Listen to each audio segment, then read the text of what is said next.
The elevator at the School of Business at Robert Morris University in Boone Township, Pennsylvania. For some reason, the column's all the way over here.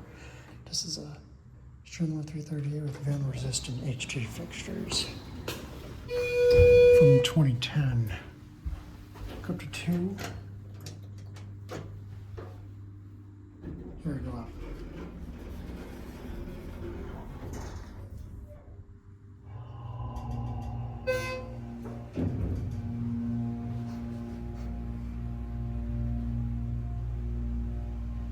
Here 2.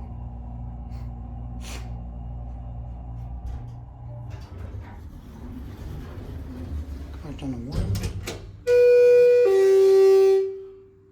Very loud.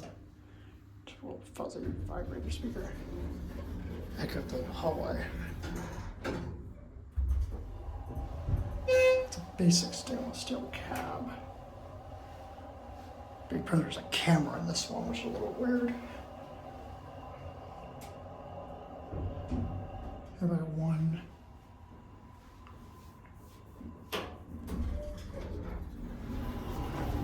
Typical Schindler level. Here goes, and that's going to be it.